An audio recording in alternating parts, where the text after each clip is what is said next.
In widespread unrest not seen in decades, American cities from Seattle to Washington, D.C. burned as many peaceful protests during the day turned to rioting and destruction by night.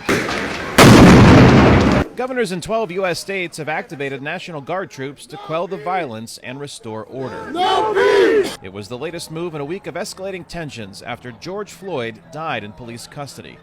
Derek Chauvin, the Minneapolis officer who pinned Floyd to the ground using his knee, now faces third-degree murder charges in connection with Floyd's death. But protesters demand more, including charges against other officers involved. I want to make a change for my people because too long that this has been going on and things need to change around everywhere because nothing's going to change if we keep talking, obviously, or keep posting something on social media. So since Thursday, the Associated Press reports police have arrested about 1,700 people in 22 cities across the country in connection with the violence that has left dozens of businesses burned, officers wounded, and several demonstrators killed.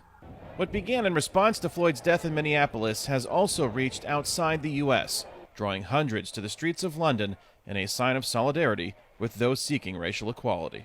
Well, we've seen for hundreds of years black people and people of colour be absolutely abused and killed on the streets, and it's just getting worse and worse. We've had enough, and if they're not going to listen, we're going to scream louder and louder, and we're not going to stop until something is done. We've had enough. This is people who have had enough.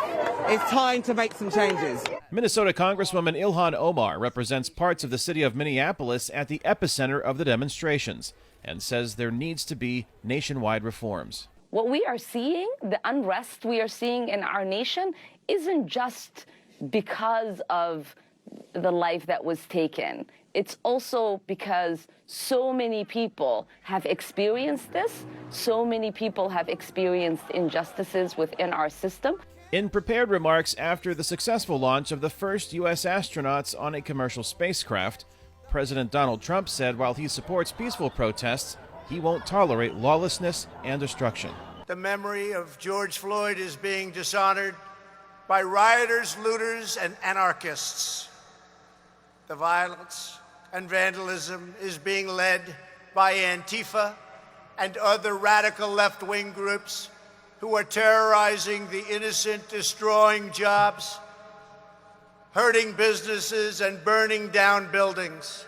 It was a message his national security advisor, Robert O'Brien, defended after another night of unrest. And the president's outraged by that, and we all are, and that has to stop, and we're calling on the FBI to investigate Antifa and get to the bottom of these violent rioters, and I don't want them confused with peaceful protesters that have every right to go out to the streets. That's what makes America different from many other countries around the world. With the large crowds that gather to demonstrate comes the risk of further spreading COVID-19. As the unrest in America continues, the number of infections in the U.S. from the coronavirus is also rising, along with the death toll, which now exceeds 100,000. Kane Fairbaugh, VOA News, Chicago, Illinois.